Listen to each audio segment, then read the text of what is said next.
ସୁରେଖା ସାହୁ ନିଜ କବିତାରୁ। ଚାରିଆଡ଼େ ଥିଲା ଉଜାଲା ହେଲେ ଅନ୍ଧାର ରାଏତ, ଚାରିଆଡ଼େ ଥିଲା ଉଜାଲା ହେଲେ ଅନ୍ଧାର ରାଏତ, ଯେନ୍ ଦିନ ସେ ଶହୀଦ ହେଲେ ସେ ଦିନର କଥା ଆଏ।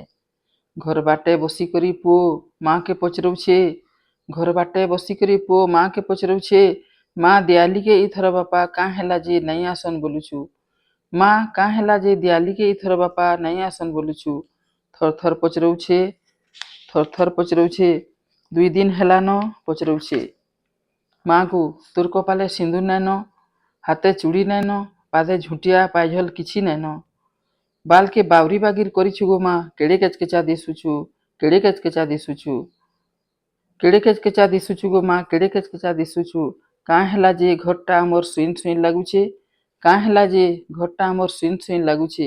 2 ଦିନ ହେଲାନ ମୋର ଲାଗି କ୍ଷୀରି ନାଇଁ ବନାବାର, 2 ଦିନ ହେଲାନ ମୋତେ କଥାନି ନାଇଁ ଶୁଣାବାର, ମୁଇଁ ତୋର କଥା ଆଉ ନାଇଁ ଶୁନେ, ମୁଇଁ ତୋର କଥା ଆଉ ନାଇଁ ମାନେ, ମୁଇଁ ତୋର କଥା ଆଉ ନାଇଁ ଶୁନେ, ମୁଇଁ ତୋର କଥା ଆଉ ନାଇଁ ମାନେ। ବାପା ଆସୁନ୍ ସବୁ କହିଦେମି, ବାପା ଆସୁନ୍ ସବୁ କହିଦେମି। ଇଥର ଦିଆଲିକେ ବାପା ନାଇଁ ଆସନ୍ ବୋଲୁଛୁ, ଇଥର ବାପା ଦିଆଲିକେ ନାଇଁ ଆସନ୍ ବୋଲୁଛୁ। ଏନ୍ତା କାଣା ହେଲା ଯେ ମୋତେ ତୁଇ କିଛି ନାଇଁ କହୁଛୁ, ଏନ୍ତା କାଣା ହେଲା ଯେ ମୋତେ ତୁଇ କିଛି ନାଇଁ କହୁଛୁ।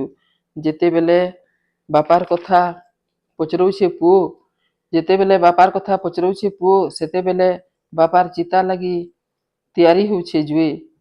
ପଚରେଇ ପଚରେଇ ପୁଅ ହେଇଗଲା ନିରାଶ, ପଚରେଇ ପଚରେଇ ପୁଅ ହେଇଗଲା ନିରାଶ। ଘର ବାଟକେ ଦେଖଲା ଆସିଲା ବାପାର ଲାଶ, ଘର ବାଟକେ ଦେଖଲା ଆସିଲା ବାପାର ଲାଶ।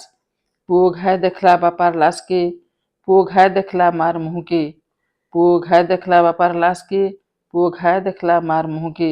ଆଖିନୁ ଧାର ଧାର ଲୁହ ବାହାରୁଛେ, ଆଖିନୁ ଧାର ଧାର ଲୁହ ବାହାରୁଛେ। ମା'କେ ଧଇଲା ପୁଟଲେଇ, ମା ମୋର ସବୁ ଉତ୍ତର ପାଇଗଲି ଗୋ, ମା ମୋର ସବୁ ଉତ୍ତର ପାଇଗଲି ଗୋ।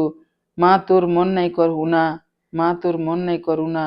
ବାପା ଯେନ୍ କାମ କରିଛନ୍ ଅଧୁରା, ମୁଇଁ ସେଟା କରିଦେମି ପୁରା, ମୁଇଁ ସେଟା କରିଦେମି ପୁରା। ଚାରିଆଡ଼େ ଥିଲା ଉଜାଲା ହେଲେ ଅନ୍ଧାର ରାଏତ, ଯେନ୍ ଦିନ ସେ ଶହୀଦ ହେଲେ ସେ ଦିନର କଥା ଆଏ, ସେ ଦିନର କଥା ଆଏ, ସେ ଦିନର କଥା ଆଏ।